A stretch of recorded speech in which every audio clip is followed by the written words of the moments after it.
인생을 살면서 한 가지 깨닫는 교훈이 있습니다. 밝고 행복한 교훈도 많은데요. 조금 비관적이고 또 부정적인 교훈도 있죠. 아마 바로 이런 교훈이 아닐까 생각합니다. 한번 보여주시겠어요? 뭐라 그러죠? 같이 한번 볼까요? 혼자 오지 않는다. 여러분, 이만큼 살아보시니 어떠세요? 불행한 일이 생기기 시작하면 이게 한 번으로 끝나던가요? 이상하게요. 불행한 일이 한 번 시작되고 나면 꼭 꼬리에 꼬리를 물고 연달아서 불행한 일이 일어나는 것 같아요. 저 불행은 혼자 오지 않는다. 이거는 서양의 식당인데요. 서양 사람들만 그렇게 생각하는 건 아닌 것 같아요. 우리 동양에서도 저런 비슷한 속담이 있습니다. 한번 보여주세요. 예. 뭐래요? 설상하다, 눈설, 윗상, 더할까, 서리상. 그러니까 눈이 왔는데 그 위에 서리까지 얹어졌다. 그러니까 힘든 일이 생겼는데 또 힘든 일이 생기더라. 먼저 시작된 얘기로 하면은 불행은 혼자 오지 않는다. 그런 뜻이죠. 그 힘든 일이 겹쳐서 오는 거는요. 동양이나 서양이나 다 마찬가지인가 봐요. 저렇게 불행한 일을 혼자 오지 않는가, 설상가상 이런 걸 이렇게 얘기하면 떠오르는 인물이 한 분 있어요. 누구냐 하면 바로 아브라함 링컨입니다. 아브라함 링컨은 여러분 아시겠지만 미국의 대통령이에요. 미국의 16대 대통령이시고요. 참 많은 업적을 남긴 분이에요. 이번에 업적하는 대표적인 건 흑인 노예들을 해방시킨 겁니다. 그리고 미국이 남과 북으로 갈라져서요. 전쟁이 일어났어요. 이 전쟁을 승리로 이끈 사람이에요. 그리고 그 미국이 남과 북으로 갈려가지고 전쟁을 할 만큼 서로 간에 감정이 좋지 않았거든요.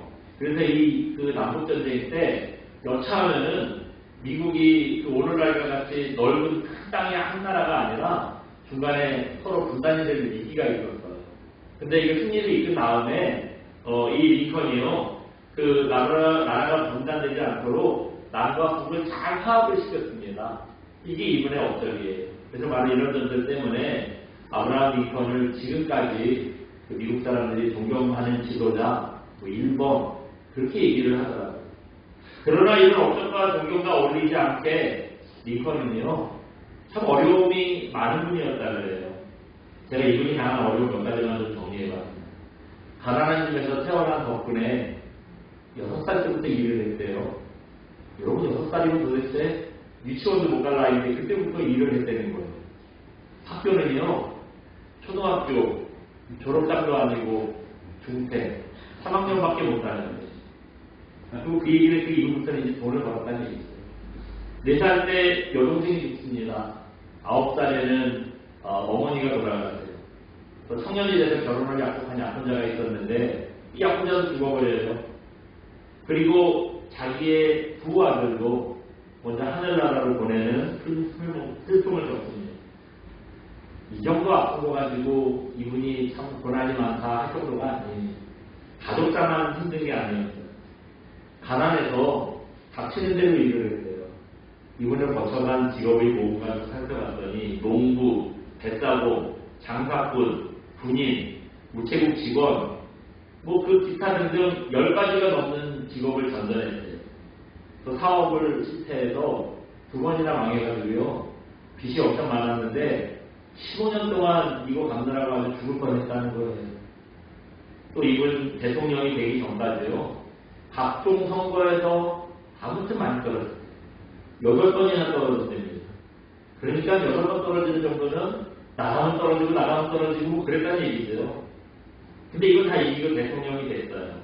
근데 대통령이 돼서도 큰 업적을 남기고 존경을 받고 이런 건 좋았는데요. 불행하게도 대통령이 된 지 5년 만에 총에 맞아서 암살을 당합니다. 이분이 이런 과정을 거쳤어요. 여러분 어떻습니까? 불행은 혼자 오지 않는다는 습관이 정말 딱 어울리는 그런 인생이죠. 평생 불행이 따라다녔다고 할 만큼 심지어 죽을 때까지 불행이 따라다녔다고 할 만큼 힘든 일을 많이 겪은 분입니다.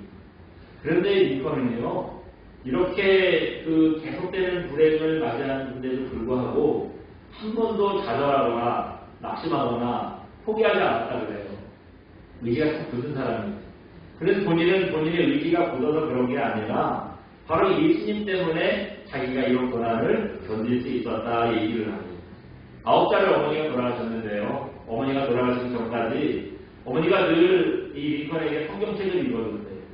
그리고 돌아가시는 순간에도 유언으로 성경책을 하나 건네주시면서 성경 말씀에 늘 순종하는 그런 인생이 되라, 그런 사람이 되라 하셨다는 거예요. 그래서 이 링컨이 어머니 유언을 따라서요, 평생 동안 말씀을 잘 따라가는 사람이었습니다.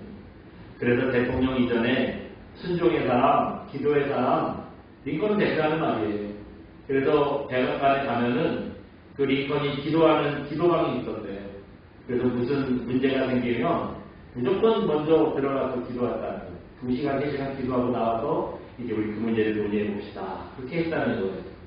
이렇게 예수님을 믿는 믿음 때문에 링컨은요, 수많은 고난 속에서도 낙심하지 않을 수 있었다. 그런 얘기예요. 그래서 오늘 본문을 보시면 링컨처럼 계속되는 고난 속에서도 예수님 안에서 길을 찾았던 한 사람을 우리가 볼 수 있어요. 누구냐 하면 오늘 본문에 나오는 소경 바디메오입니다. 우리 1절 말씀 한번 읽어볼까요? 오늘 본문 1절 봅니다.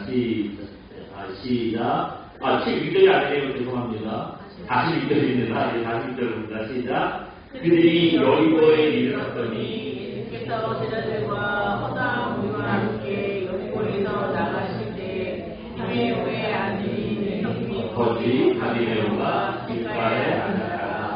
아멘. 여기 보니까 예수님께서 여리고에 가셨을 때 누가 길에 앉아 있었어요? 바디메오. 그런데 그냥 바디메오라고 하지 말고요, 오늘은 디메오의 아들 바디메오라고 한번 해보고 싶어요.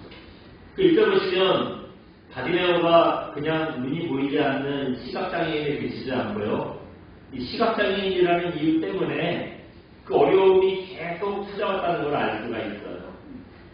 먼저 금방 말씀드린 대로 그냥 바디메오가 아니라 디메오의 아들 바디메오라는 말입니다. 한번 잠깐 보여주시겠어요? 예. 저게 헬라어예요. 지금 오늘날 그리스 말이죠. 뭐라고 읽는데요? 바르 티마이오스 그렇게 읽는데. 근데 우리 성경에는 뭐라고 나오죠? 이름이 바디메오. 네. 그러니까 이 바디메오는 영어식 발음이고요. 그 바르 티마이오스는 그 그리스 말, 그 당시 헬라 말의 발음인 거예요. 그리고 보시면 바르 티마이오스가 서로 떨어져 있어요. 바 떨어져 있고 디메오 이렇게 있어요. 바와 바디메오는 바라는 말과 디메오라는 말이 서로 합쳐져서 이름이 된 겁니다. 그런데서 바라는 말이 제가 몇 번 말씀드렸을 거예요. 뜻이 있다고 했어요. 뭐냐면 누구누구의 아들, 그런 뜻이라는 거예요. 100%가 그렇다고 얘기할 수는 없겠지만 대부분의 헬라식 헬라식 말 중에 이름 중에 바라는 말이 붙으면은요, 그 뒤에 나오는 사람의 아들, 그런 뜻이래요. 그러니까 저것도 무슨 뜻이 의미겠어요? 디메오의 아들, 바디메오. 이름의 뜻이 그런 거라는 거예요. 그런데 저 바디메오의 아버지 디메오라는 사람의 이름이 조금 이상해요. 왜 이상하냐? 그 디메오라는 이름의 뜻이 또 있어요. 한번 보여주시겠어요? 네. 같이 한번 읽어볼까요? 티마이우. 예. 우리 영어식으로 하면은 디메오가 되는 거예요. 근데 저 티마이우의 이름의 뜻이 뭐래요? 불결한, 더러운. 네. 여러분, 아무리 옛날에라도 그렇죠. 자식 이름을 어떻게 디메오의 바디메오의 할아버지가 아들을 낳고 나서 에이, 기분 잡혔다 그러고 애 이름을 더러운, 불결한, 디마이우 이렇게 적겠어요. 우리나라에서는 사실 그런 때가 있었어요. 사람 이름을 개똥이, 새똥이 그렇게 지을 때도 있었잖아요. 그래가지고 그 이유가 뭐라 그러죠? 이름을 천하게 지어야 오래 살라는 미신이 있었대요. 그래가지고 그랬더라고요. 그 고종이 원래는 그 왕족이었다가 밀려나가지고 한참 멀리 가 있다가 나중에 픽업이 돼가지고 다시 왕자에 앉은 사람이에요. 이분이 멀리 떨어져 있을 때 이름이 개똥이었다 그러죠. 네? 이게 우리나라의 문화였다는 거예요. 그런데, 그러면 과연 이스라엘에서도 그런 미신이 있어가지고 이름을 그지같이 져야지 오래 살겠구나. 그래서 이 이름을 불결한 더러운 디메오 이렇게 줬다. 그건 아니었다는 거예요. 어떤 학자들이 얘기하는데 바디메오 우리가 알고 있는 이 이름이 사실은 이 사람의 진짜 이름이 아니지 않았을까라는 얘기를 해요. 무슨 뜻이냐면 워낙에 거짓말로 살다 보니까 사람들이 이제 조롱하듯이 얘기하는 거예요. 더러운 아들, 불결한 아들 그런 뜻으로 그냥 원래 그 사람의 이름은 그게 아닌데 바디메오라고 사람들이 부른 게 아니었을까 그렇게 얘기를 하는 거예요. 굉장히 타당성 있는 주장이죠. 이렇게 바디메오는요 자기 이름도 없이 그냥 사람들한테 에이 더러운 아들, 에이 불결한 아들 그렇게 불리는 인생이었어요. 그런 사람이었다는 거예요. 앞도 볼 수 없는 시각장애인으로 태어난 그런 불행이 오더니 이름도 없어요. 무슨 더러운 아들, 불결한 아들 이렇게 불리는 불행이 따라왔어요. 또 이거 더러운 걸 보니까 뭐 제대로 씻지도 못했어요. 그랬던 이유는 아마 집이 없어서 그랬던 것 같아요. 어려서 앞이 안 보인다고 쫓아나서 어쩐지 그렇게 집도 없이 살았던 것 같아요. 이런 불행이 따라왔어요. 또 그렇다 보니 뭐 자기 돈 내고 먹을 만한 돈이 있겠어요. 구걸해서 먹고 사는 인생이에요. 이런 불행이 따라오는 인생이었던 거예요. 정말 불행은 혼자 오지 않는다라는 속담이 딱 맞는 사람이 또 오늘 본문에 나오는 바디메오 아니겠어요? 그런데 여러분 이런 바디메오의 인생이요 우리가 생각하는 것처럼 찌찌찌 안 됐다라고 이렇게 끝나지 않습니다. 정말 불행한 것으로 인생이 끝나지 않아요. 다행히 바디메오는요 자기 인생이 그 인생을 바꿀 수 있는 방법이 뭔지를 알았어요. 그 방법이 뭐냐? 오늘 본문 47절 한번 읽어봅시다. 같이 봅니다. 시작. 나사렛 예수시라 말을 듣고 소리질러 이르되 다윗의 자손 예수여 나를 불쌍히 여기소서 하거늘. 아멘. 바디메오가 어떻게 했대요? 다윗의 자손 예수여 나를 불쌍히 여기소서 이렇게 소리쳤다고 합니다. 눈도 안 보이는 시각장애인이죠. 이름도 없이 뭐 더러운 아들이라고 도롱당하는 인생이죠. 집도 없고 구걸하면서 살아야 되죠. 이런 절망적인 인생을 구원해 주실 분이 누군가 알았어요. 그 방법을 알았어요. 그게 누구래요? 예수님밖에 없다는 거. 여러분 이런 바디메오를 통해서 우리가 한 가지 배울 게 있어요. 한번 같이 읽어봅니다. 바디메오처럼 예수님의 이름을 불러야 우리 인생이 구원받을 수 있습니다. 아멘. 여러분 우리는 이런 생각을 해요. 나는 눈도 보이고 집도 있고 구걸해서 먹고 살지도 않고 바디메오 이 더러운 아들이라고 이거 불리지도 않으니 나는 그래도 바디메오가 낫다. 나는 그래도 괜찮은 인생이다. 이렇게 생각하고 계시지 않은가요? 오늘 주일이라고 여러분 목욕도 하고 옷도 때깔나게 입고 오실 것 같아요. 앞에서 보니까요. 여러분 다들 빠질빠질하세요. 얼굴도 그렇고 굉장히 좋습니다. 근데 이렇게 껍데기는 깨끗할지 몰라도 우리의 속사람은 과연 껍데기만큼 깨끗하다고 자신할 수 있을까요? 정말 우리 속사람도 바디메오 이 더러운 아들이라고 불리지 않을 정도로 정결하고 거룩하다고 여러분 자신할 수 있겠어요? 껍데기가 아무리 깨끗하면 뭐합니까? 이 속사람이 깨끗하고 죄가 씻겨져야 진짜 온전한 인생이 되는 거잖아요. 오직 예수님의 십자가만이 여러분 우리의 더러운 죄를 씻어줄 수 있습니다. 그래서 우리는요 바디메오처럼 다윗의 아들 예수여 나를 불쌍히 여기소서 부르시는 인생이 되셔야 돼요. 이 사실을 꼭 믿는 인생이 되셔야 됩니다. 이거는 뭐 영적인 부분만 그렇지 않아요. 여러분 우리 세상의 삶도 그렇잖아요. 세상에서도 우리 예수님 부르셔야 됩니다. 예수님을 부르셔야 돼요. 우리가 한 가지 늘 착각하는 게 있어요. 믿음은 교회에서만 찾고 세상에서는 세상 사람들처럼 생각해야 된다. 이렇게 하는 생각입니다. 그래서 여러분 세상 일을 할 때 우리 한번 돌아보시죠. 주님을 의지하고 하나요? 세상에서 배운 대로 하나요? 네. 또 다른 면에서 보면 직장에서, 가정에서, 뭐 학교에서 여러분 하루를 시작하면서 기도하고 하세요. 우리가 기도하지 않는다는 건 내가 그런 마음을 먹은 건 아니겠지만 그래도 한편으로 생각해보면 혹시 주님은 가만히 계세요. 내가 알아서 할게요. 내가 학교에서 배운 대로 할게요. 내가 세상에서 배운 대로 할게요. 혹시 이런 마음이 우리 안에 깔려있기 때문에 우리가 기도하지 않고 우리가 하루를 시작하는 건 아닌가 생각이 들어요. 여러분, 주님이 간섭하시고 인도하셔야만 우리가 세상 일에서도 좋은 결과를 낼 수 있는 거예요. 중국도 요즘에 달라졌다고 하는데요. 아직도 중국 거 못 믿을 게 많잖아요. 저도 예전에 그 요즘 유행하는 알리 그 홈페이지 있잖아요. 거기서 좀 그런 거 좀 사봤거든요. 근데 사보면 늘 뻔해. 진짜 못 쓸 거예요. 갖다 버려야 될 거. 무슨 이런 것만 오더라고요. 네. 여러분 중국산 김치 믿고 먹을 수 있으세요? 네. 중국산은 뭐 계란도 가짜고 심지어 씨앗도 가짜래요. 플라스틱으로 이걸 진짜처럼 만든다는 거예요. 그래서 어떤 농부가 중국 사람이에요. 씨앗을 사가지고 밭에 뿌렸대요. 근데 이게 아무리 지나도 딱이 안 나는 거예요. 알고 봤더니 씨앗이 다 떨어졌다는 거예요. 1년 농사를 망쳤다는 거예요. 씨앗 뿌리는 시기를 멈춰가지고 1년 농사를 망쳤다는 거예요. 너무 속이 상해서요. 농약을 확 죽어버리려고 그랬대요. 농약을 먹었어. 근데 안 죽었대요. 그래가지고 나중에 농약도 갖다 줘요. 여러분 중국산만 그렇게 써요. 세상이 그래요. 볼 때 그럴듯해 보이고 진짜처럼 보여요. 그래서 우리가 세상을 열심히 쫓아갑니다.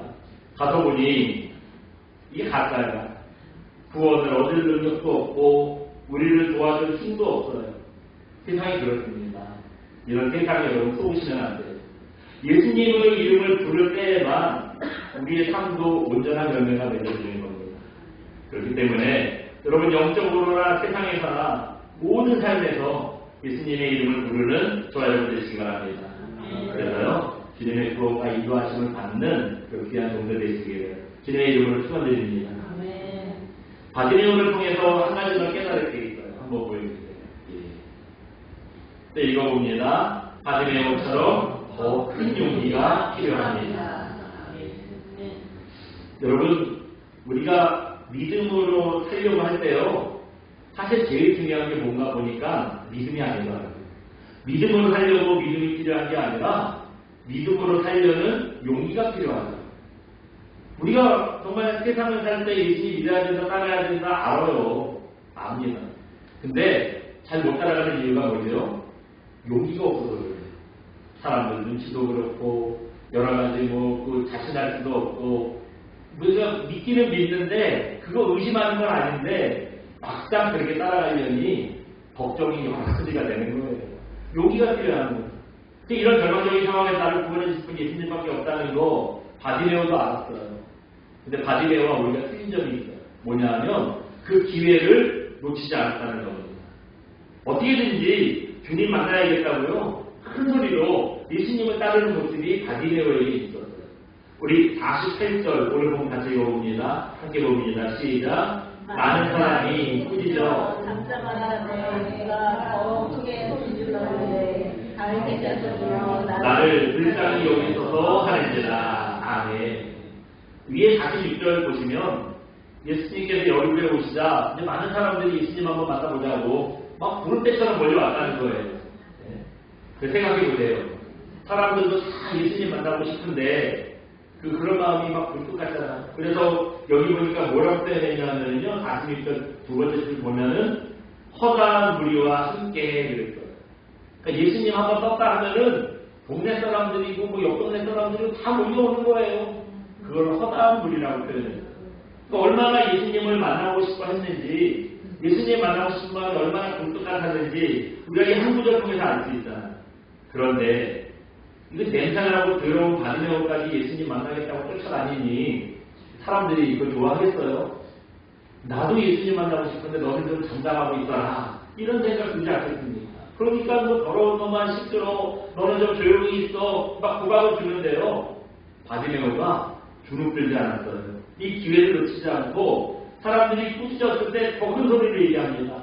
다윗의 자손 예수여 나를 불쌍히 여기소서 더 크게 소리쳤습니다. 아마 길길이 소리치고 날릴 것 같아요. 얼마나 그 큰 소리를 냈는지 예수님을 부르니 예수님도 이거 안 만나주실 수 없잖아요. 그렇게 간절하게 큰 소리를 부르니 예수님 안 만나주실 수 없잖아요. 결국 주님을 만났고요.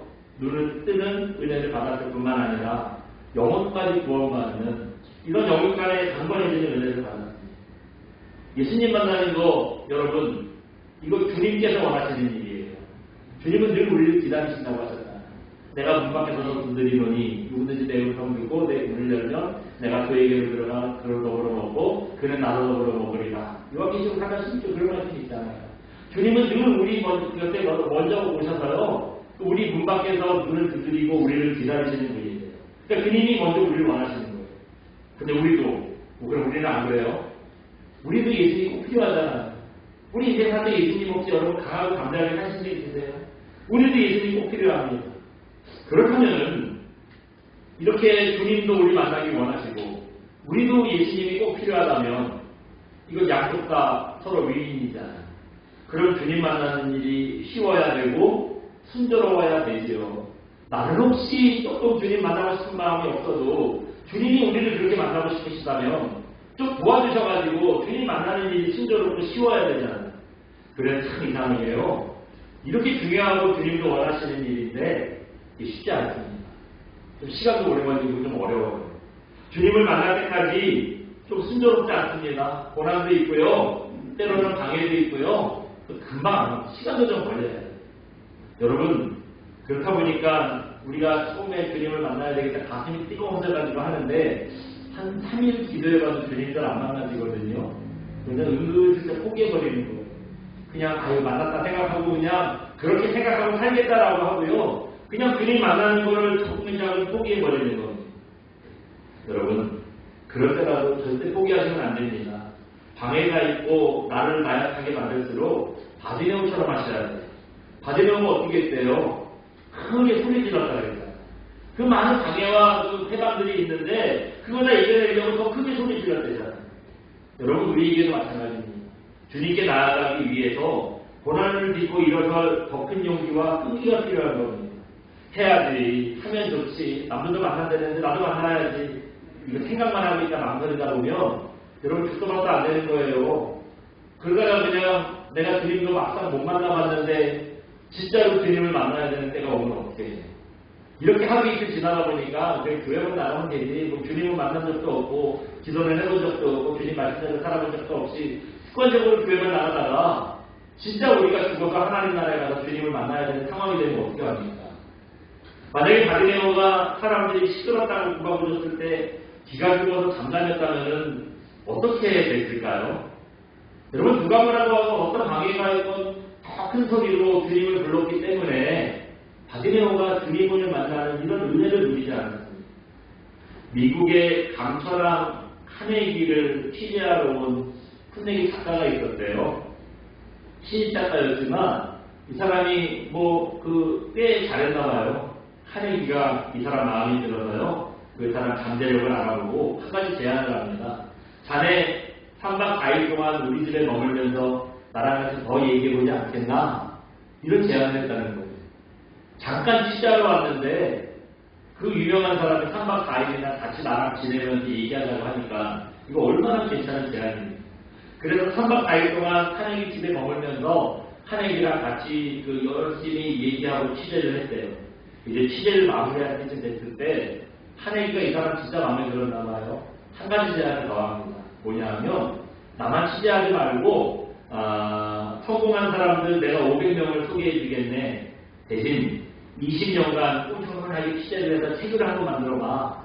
내가 경제적인 도움은 줄 수 없지만 이 사람들 만나는 거를 내가 확실하게 내가 연결해 주겠네. 이런 제안을 했어요. 나쁜 제안은 아닌데 한 가지 걸리는 게 있죠. 20년 동안 돈을 벌 수 없대잖아요. 그걸로는 돈 벌기는 어렵대잖아요. 이것 때문에 좀 고민을 하다가 그래도 이거 참 훌륭한 기회인지 생각을 해서요. 하겠다고 이제 대답을 했습니다. 그러자 카네기가요. 시계를 딱 보면서 무슨 얘기하더래요. 1초만 지났으면은 탈락이었을 거라고. 어떤 일이든지 30초 이상 망설이는 사람은 성공할 수가 없거든. 참고로 이미 259명이 탈락을 했네. 그러더래요. 그래서 정말로 이 작가가 카네기가 사람들을 소개해줘서요. 그 사람들을 열심히 취재해가지고 책을 하나 냈어요. 그 책이 바로 이 책입니다. 한번 보여주세요. 제목이 뭐예요? 생각하라 그리고 부자가 되라. 누가 지은 책이래요? 나폴레옹 힐. 아까 말씀드렸던 신일 작가 꽤 잘하던 친구 그 사람이 나폴레옹 힐이에요. 그리고 카네기의 제안을 받아들여서 20년 동안 507명의 부자들을 인터뷰하고 이제 부자들의 습관을 10가지로 정리해서 쓴 책이 저 책이라고 합니다. 전 세계적으로 1억 2천만 부나 팔렸대요. 지금도 꾸준히 팔리고 있는 책이에요. 여러분 만약에 나폴레옹 힐이 그때 망설였다면 그러다가 자기에게 온 기회를 놓쳤다면 1억 2천만 부나 팔리는 그런 베스트셀러를 만들 수 있었을까요? 그런 책을 낼 수 있었겠어요. 저 책 읽고 부자 됐으나 그러려고 드린 말씀은 아니에요. 궁금하시면 한번 읽어보시는 거 제가 말리지는 않겠지만 우리 저 책 읽고 부자 됐으나라고 여러분 드린 말씀은 아닙니다. 안 될 핑계 찾고 망설이기만 하다가는 아무것도 이룰 수 있는 일이 없다는 거예요. 그냥 망설이다가 죽고 말고 안 된다는 겁니다. 여러분 우리는 주님을 꼭 만나셔야 됩니다. 주님 꼭 만나셔야 돼요. 방해가 있고 쉽지 않겠지만 그럴수록 바디메오처럼 더 큰 소리로 더 용기를 가지고 여러분 주님을 부르시기 바랍니다. 그래서 꼭 주님을 만나고 주님의 인도하심을 얻는 그런 귀한 분들 되시기를 주님의 이름으로 축원드립니다. 우리 시간 함께 찬양하고 기도합니다. 주가 보이신 생명의 길 함께 찬양하고 기도하겠습니다.